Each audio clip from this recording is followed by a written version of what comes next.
So how was everything? How was your weekend? Good, man. Very busy. Lots of lacrosse. What about you? A lot of hunting, a lot of which actually just means hiking around the woods with a rifle. Basically my story. Did put some miles on walking, and that was about it. Ace. Yeah. So we went down and we were talking. Actually, let's start over again here.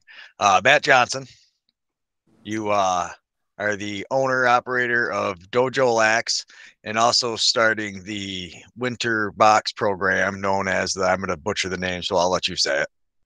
Onesquethaw smoke. Onesquethaw smoke. Now that is a league essentially that it looks like you're starting, and then it's going to hopefully turn into a senior B team that you guys will be playing up against the Onondaga Redhawks, and it looks like that kind of Can-Am circuit. Yeah, yeah, absolutely. We have a youth program with our Pee Wee and our midget and high school elite levels, and we are scheduling tournaments this winter against some of the nation's teams, going out there and playing and hosting a tournament here. And then we also have a separate option for kids age 16 through 21, more college kids to play in the First Nations lacrosse league this summer. So we got a lot of stuff going on. Yeah, definitely a busy. You got a lot of stuff, a lot of irons in the fire, I would say. Yes, sir. So on top of all that, you played for the Rochester Bats this summer. I played for the Akwesasne Bucks this summer. Oh, the Akwesasne Bucks this summer. Sorry. So you played for them this summer, and what league did they play in? That plays in the Can-Am League, so that has very similar teams, all from the same places: Newtown, Tuscarora, Tonawanda, mostly all over New York State. Yeah, and that's a pretty competitive league. I did not realize how many box lacrosse leagues we had in upstate New York. Yeah, no, absolutely. There's quite a few. You have the College Box League is making its way here. You got the NAMBLA and First Nations League. You got Can-Am. You got the American versions, the RBLL. You have the old IBLA. You have the NLL, the PBLA. There's a ton of lacrosse to be played in the Northeast right now. Yeah, it's definitely growing like crazy. Now you are actually down in Bethlehem, correct? That's correct, just south of Albany. And so the Dojo Lax is actually it's a lacrosse company you've started. It's a basically like private lessons, and you do some group lessons and stuff, I'm sure. But hmm now when I was down there, I had a chance to talk to you. You have a very different approach to lax, which is also leads into the name why you call it Lax Jitsu. Is that fair to kind of summarize how the name came up with, or is there? Yeah, no, I mean that's fair. The idea of Lax Jitsu is that we teach lacrosse much more like a martial art. So we feel like it's a game that's best passed down to people. So all of our instructors are people that have learned this specific technique from people that know, and then therefore can pass it on. And a little bit more on where that technique came from. My background, I played my college ball at UAlbany, and going into my senior year, I got an invite to go up and play box lacrosse for the first time on a junior A team called the Akwesasne Indians. And going up there, I was a pretty good player. It's not like I was a scrub, right? I was scoring goals and starting at attack in the playoffs for a top 20 team. And then I go up there and immediately was moved to defense because I was way worse than these high school kids that they had playing the right side. So I had a very quick introduction to box lacrosse, and that's kind of what we came away with. Is there's only 120,000 Haudenosaunee people, and there's 331 million Americans. The way they're doing it, they're teaching it a better way. Their techniques are a little bit better. So that's what we try to do with Lax Jitsu. Is just we've systematized the what we think is the correct way to play lacrosse, closer to the original way of the game. Now, you just stated that the Haudenosaunee people have about 120,000, and the Americans are about 300 million, Mm-hmm. and we cannot beat them in box lacrosse.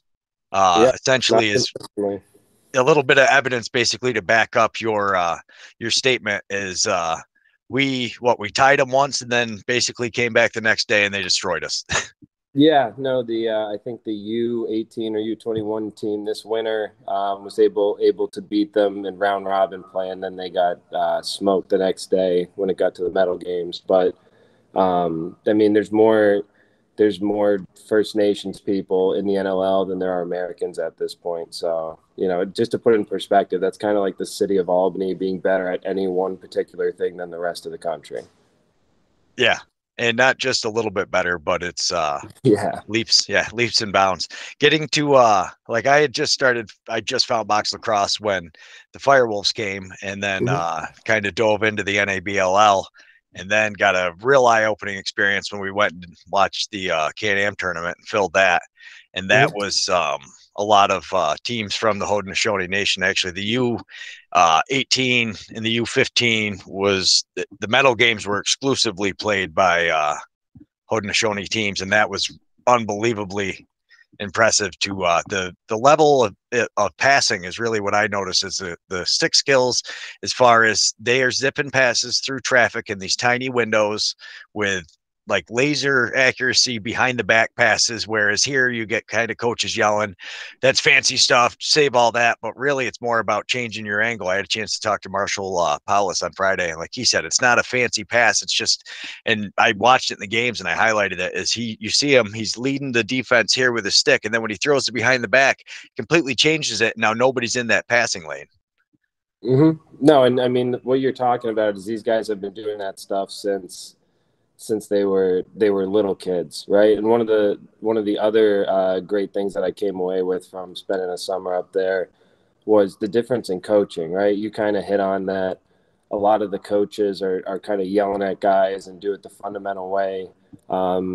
In my opinion, I think the game is changing, right? I went to Albany and graduated in 2011. And when I went there, if you came around the left side of the cage, you probably want to have it in your left hand, right? And even at that school now, a couple years later, enter Lyle Thompson. You can't go to a youth tournament nowadays without a little kid trying a little backhand shot in his right hand from the left side. So the game is constantly changing, even from when I was there. And you really don't get a player like that at a school where you have a very rigid system put in, and a player like that isn't allowed that creativity. So that's definitely something Scott Mars implemented at Albany. It's something that was obvious when I went up and played for Akwesasne. We had a coach, John Tavares, who's kind of like, arguably the Michael Jordan of box lacrosse. And for someone that has such wide depth of knowledge and comes from a more rigid background, even watching him coach guys up, I just saw a different style of coaching that was more hands-off and more helpful than it was dictatorial. Yeah, it's more the coaching takes a stance of, here's what we want you guys to work on. I'm not going to tell you how you think you should achieve it, but yeah, it's definitely a different style. That got first chance I really had to watch it firsthand was Tony Sorcy, who coaches the Utica Yeti team, and he's huge on like putting pressure on him and stuff, and setting up the offensive rotations. But one of his big things is he allows those guys to experiment. Not only allows them, he encourages it. When you see they got a couple of young field guys that are starting to kind of get the idea, they had great coaching there and a lot of box experience as far as a few of the guys they had on the team. And they were able to take a handful of field players and make a huge turnaround in 2 years. It's amazing just implementing that style of creativity, more of a, I guess most guys call it a backyard style, that fun, like creative style, because like you said, you're not seeing it anywhere there's rigid coaching, but the teams that are allowing it to happen, it makes for a much more exciting version of lacrosse to be played. It's definitely a more fun version to be playing. You can see the guys out there, they're smiling, they're having fun, they're trying stuff. It's a different version. No, and that's, what you're talking about. I think it even goes deeper than that. I think when you hear medicine game, it's kind of used as a trope nowadays for people that just want to touch on the roots of it. But for the people that you're talking about, the style they play, the medicine game is a big part of it, right? And it's not just Like you get the actual physical benefits of a game that you could consider to be medicine that are good for your body and your mind. But it's also good for the fans to watch good lacrosse, up and down, physical. Like when you watch a good game of lacrosse and teams are going both ways and playing that creative style, it feels good to sit in the stands and watch it, right? Just like it feels good for those players. It feels good for everybody, people on the bench, the people that are no longer with us. Like that, the lacrosse being a medicine game is much deeper than I think a lot of people allow it for. And I think you've seen a little bit of that on display, and how there's some people that believe that more than others, and you can see it in the way they play. Yeah. I mean, you talk about it there, and one of the things I think you're kind of getting at, and just to kind of clear it up for me, they play to entertain their creators. They believe that's why they're playing. They're playing, their ancestors are watching. Like you said, it's a different feel. You're not just playing for yourself out there. You're really playing for the people that are watching you, whether it's the people sitting in the stands that you can physically see, or their ancestors or the creator that's watching. And it does really lead to a much more fan-friendly affair. Completely agree with you. Now let's kind of touch base on, so what is your lacrosse journey? How did you start? When did you get into lacrosse? Sure. So I have, well, I guess now it's a little less atypical because there's more lacrosse available. But for most people, I learned to kind of play lacrosse from a book from the library, and I read what I would now refer to as like the white version of lacrosse, where you need to have increasing tension on each one of your shooting strings as it goes up, and there's rigid fundamentals that you need to learn of playing a certain way. So that's kind of my background. I was given my first stick by my uncle, who was a very good face-off guy, All-American at UMBC when he was in college. So I got my first stick from him and kind of had it out in the yard and stuff, playing around. And then when the Albany attack came to Albany in the late 90s, early thousands, my dad used to take us to lacrosse games to go watch them. And we didn't really know much about lacrosse at the time. I thought it was a fall sport. So we told Dad I wasn't playing football that year. I was going to play lacrosse, which he had to go down and sign me up for football the last week before, because we figured out it was a spring sport. But that year, 2001, Bethlehem had their first offering for youth lacrosse that started the program. And then in 2002, when I was in 7th grade, there was no team to play on, so I didn't play for a year. And then 8th grade, played up on freshman. There was a team to play on, and then from there, played varsity for Bethlehem. Then went on to Albany, played there. Then started playing box for the Onesquethaw Indians, and now box is pretty much all that we do. I coach at the College of St. Rose. I'm the offensive coordinator there. I'm also a volunteer coach at Sage, so I still enjoy and love to compete in the game of field. But personally, for me, playing for my kids, for myself, box is kind of where we spend most of our time. Yeah, essentially that's, as I've been kind of building this YouTube channel, that's where I'm going. Box is hands down, I think, a way better version to watch. And I enjoy watching field, if especially watching like my nephew play or watching the kids play. But from the professional standpoint, I don't even think it's close. It's not really close to me. If I have a chance to watch, I'll watch a Can-Am box game before I turn on the PLL. That's just me personally. I completely agree with you. I think the highest level of lacrosse is the box version. All the little intricate, detailed skills that we focus on for Lax Jitsu, those are on full display when you watch a box game. There's a certain style that most people characterize nowadays as Canadian, that people kind of dismiss as sound, oh, he's a Canadian box guy. But to me, those are the people that have the most skill. They're the most accurate with their hands. There's no extra movement, no extra cradling with what they're doing. They're not only putting the ball in teeny tiny spots, they're moving the goalies out of the way. It's just, there's a lot more stuff. You can't use your athleticism to get away from guys or your size. Everything's equal in the box. So to me, it's, it's the best version to watch. It's the best version to play. It's the best version to teach the game, because you can't get away with stuff that you get away with in field, and honestly, you see the PLL shrinking down the size. I've heard people say stuff about putting rebounders on the outside to keep the ball in my opinion, everything's going towards box, Yeah, it seems it is, especially like sixes, I think is just going to eventually turn more and more like box, because the problem really with the sixes is without having the rebounder there, it completely changes.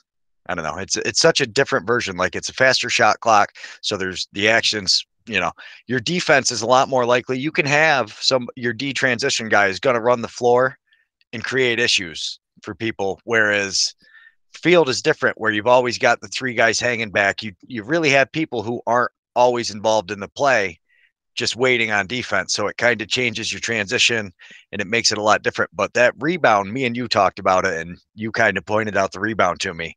And that was like, wow, yeah, that is as a hockey player, that's huge, because one of my main plays as a defenseman was, if I knew I couldn't get a great window, I knew I could throw it in the goalie's leg pads and my guy's got the inside position. It should bounce, to him. It adds a whole nother level. And like you said, I think that's where you really see the lack of cradling, as far as you don't have the time to cradle it. A quick stick really needs to be a quick stick. You can't pull it back, throw that half cradle and throw. It needs to come out of your stick laser fast. No, absolutely. It's a much faster game. Like you said, the shot clocks are way less. You got 30 seconds in box to get up and down the floor. And it leads to a better product. It leads to more efficiency. It leads to faster gameplay. And, sixes is just 5 and a goalie, right? Like we call it sixes, but it's really just bad box. Box without goalie pads. Yeah. Yeah. And huge goals. Yeah. Which blows my mind too, because like you see the scores of the sixes games, and why aren't they running it up more with it? And I think a lot of it is because not having the plexiglass behind you, it really changes your shot placement, because like you get a big guy like Alex Cook, who now he reaches out and his shooting lane is an actual 2 feet over from where he was.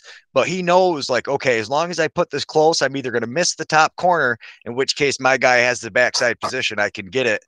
Or, you don't have to worry about having a guy behind the net to try to back up your shot. No, it's a very, in box you have the boards up there, so that gameplay's constantly going. It's bouncing off the goalie's pads, like you alluded to. Rebounding is a huge part of the game in box.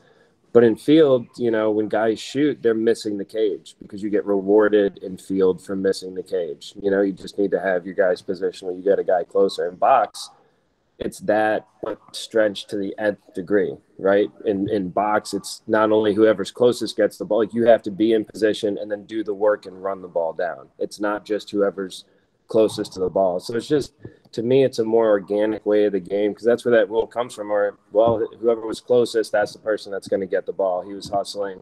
That we kind of reward that in field. In box, it's way better, way faster. Guys are pushing the pace, going to the goal. There's rebounds. It's going the other way.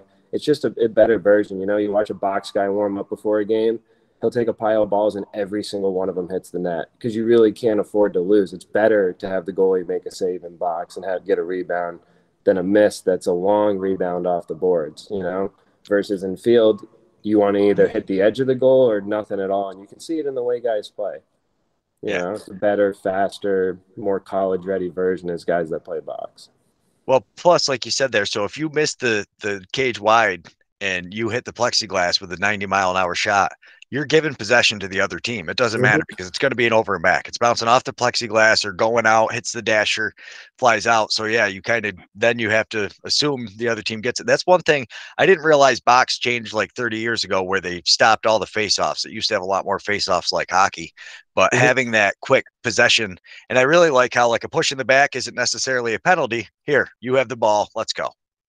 Yeah. Right. The penalties in box, to someone that doesn't really know what they're looking at, it looks like no rules, right? It looks like absolute, especially if we've tricked you into this gentleman's game of field lacrosse, where anytime somebody gets touched, a youth referee has to throw a flag, right? But in box, the penalties really only get called if it was egregious or if someone got an advantage, right? And to me, that's the best way to play the game. The officials should not be a part of the game. They should just be there to step in if something unfair happens, to correct it and make sure that we would have the correct outcome, if not for the bad play of the one player, right? That's really what you want refs doing, not stepping in every little thing. Nope, you touched his arm slightly too hard, Box just makes more sense.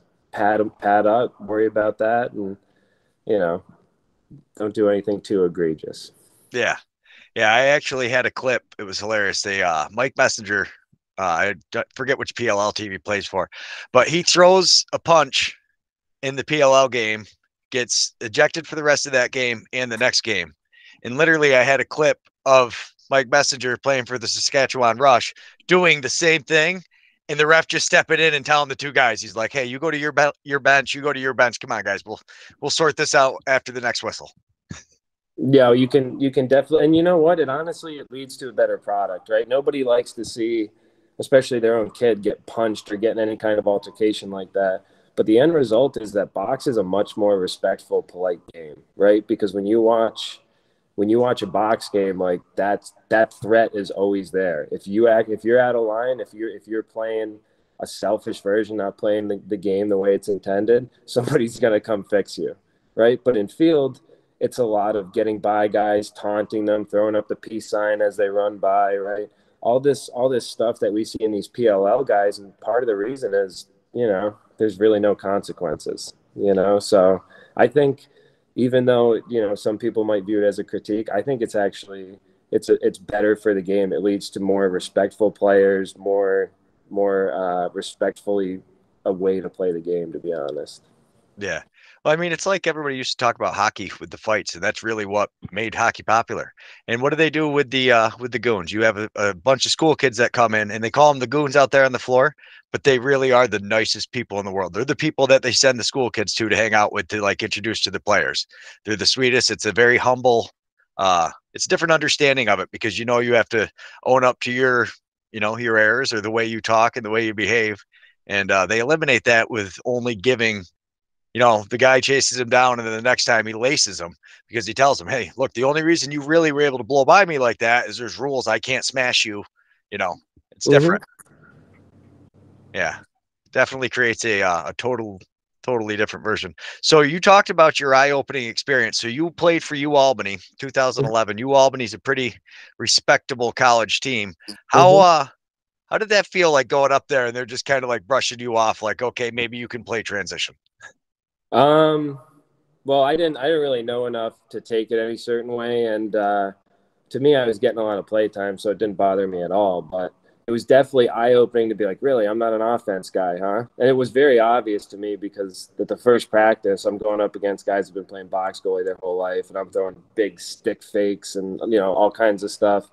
And every single time I do anything, they go, frick, you're white, frick, you're white. But nobody ever told me what that means, So I'm just sitting there trying to figure out, okay, well, don't do this. That's white. Don't do this.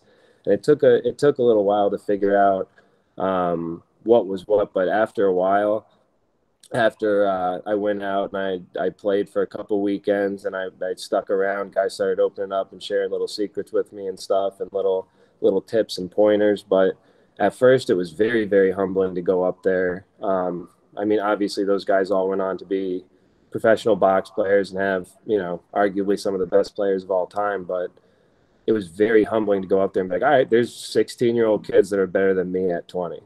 I'm gonna go play defense, because that's more suited. But box is kind of a game of attackmen, right? Like every single guy on the floor, even guys that might not look like they have hands, you have to have hands to play that game. You can't sneak away with being athletic. Yeah, you have to. Yeah, like you said, you have to have hands, because that's when I first started watching box. One of my favorite plays still, and like one of the reasons I love watching the Firewolves is they're a heavy transition team.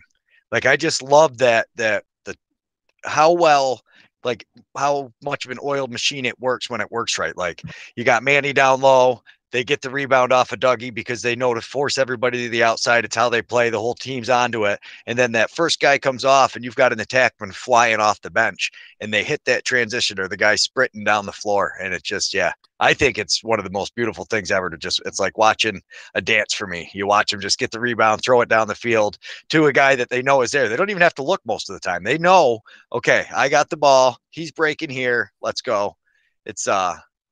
It's a different version. So like you were saying, the stick skills, what did you notice was I guess the biggest handicap for you, as far as what what was really hampering your stick skills? Was it your shot accuracy, the pass accuracy, the way you were carrying the ball, or just basically a total stick rebuild where you were like, okay, everything I thought I knew, I need to restart? Oh, it was quite literally like a stick rebuild. Like I had a kid up there that was 16 years old teaching me the correct way to string a stick, and you don't actually need shooter strings. You just need to have the mesh properly tensioned in all the right spots. So I literally changed the way that I strung my stick. I don't know, everything from the way I carried the ball, the way I cradled. A lot of times the way that lacrosse is taught now is not necessarily. There's not a lot of carryover when you watch the professionals on Saturday in the PLL. There's not many of the things that they teach as fundamentals that they're actually doing and having success for, right? So like in box, there was a big difference in the way that I learned it, and I was not always ready to move the ball. So I needed to change the way I protected it. I needed to change the way I played defense, because now if you're standing in that little semicircle in front of the goal, you can get it at any second. So you need to be able to see all around you. You need to really deeply understand how to play picks. Like I had to learn a completely different sport, because box lacrosse, it is not the same as field lacrosse. It's more like basketball paired with hockey. There's completely different concepts. The stick skills are actually slightly different. One of the concepts I had to work on was the stick had eyes, right? Getting your stick out and reaching and all these little things. And then I noticed when I took all these things that I had learned over the summer and gone back to college, my shot efficiency went way up. I could score from angles I couldn't score from before. I was heavily right-handed before that. Now I never went back to my left, right? It just stayed in my right hand the whole time. So there's a lot of things, pretty much everything. I completely relearned the way that I played lacrosse, and I've actually had a lot of success with coaching and teaching people the way that I learned it up there. I think that's kind of probably the way things are going. Like I said, 120,000 Haudenosaunee. Yeah. Well, I mean, even as far as just the way it carries over to field, like you look at the way that Canada handles the United States in these big national competitions.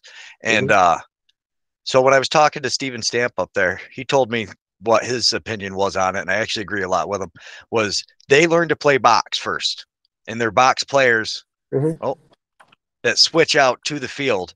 And it's a huge difference, because like you said, being ready to fire the ball at all times, knowing that at any second that ball has to, as soon as it gets into your stick, it might have to be gone, versus us, where with our young kids too, you see everyone does it. They scoop it, they do the one-handed run. And I'm not saying there's never a time for the one-handed run, but those are your kids that everybody thinks ends up being your best players, because they're fast enough to get by everybody, or they're way bigger. So yes, they can bowl through the kids now, but once you get in the box and the slide is on top of you, and you always have to worry about the slide guy from the top too, because you can't have 20 yards in between you. And 20 yards is a huge difference. I mean, you look at the size of the box in lacrosse, and for a defenseman to be able to slide down off of that high guy, you've got at least a 10-yard sprint he's got to cover, versus indoors, instead of 10 yards, you got 10 feet. No, it's a huge difference. And I think that the Canadians and people that start playing box first are to a huge advantage. One of the things that I came away with was watching Lyle and Miles Thompson. Both of them only played box until they were in about 6th, 7th grade. And then even then it was limited field reps, and it didn't seem to affect them much. So I've kind of taken the same approach with my kids. I have my oldest is a freshman in high school, and he only plays box goalie right now. And then I have a first grader, and every team he's ever been on has been a box team. We played field on a local team this summer, and it was very interesting. I hadn't been a part of any field things in a few years, and to go from our guys are getting 2-minute shifts, they're on the field, and our little guys are running up and down as hard as they can, and then every 2 minutes switching off, they're getting a ton of reps.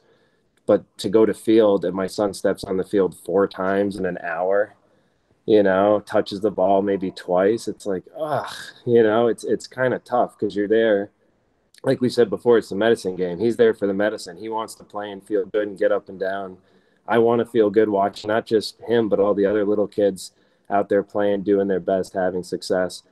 And we set up things like 3 pass rules and slow it down. So now there's less scoring, and it's what's really nice about box is if you learn those things, it's not just that it's in tighter spaces, right? Because that's what everybody always focuses on: tighter spaces, smaller goals. But it's what those things produce that makes all the difference.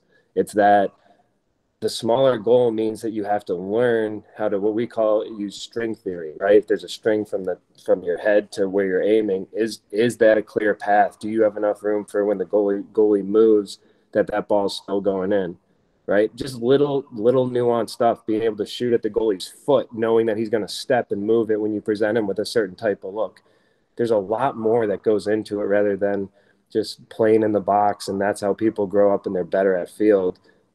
The shooting on those goalies is a huge difference. Being in that tight space and everyone's 2 steps away from blowing you up, and then there's a very small cone in front of the goal that you have to shoot on. Everything else is bad angle and easy for him to gobble up. There's a lot of little subtle differences that people miss, but I think in the future you're going to see a lot of these club teams kind of falling out of favor, and you're going to see box lacrosse really take off.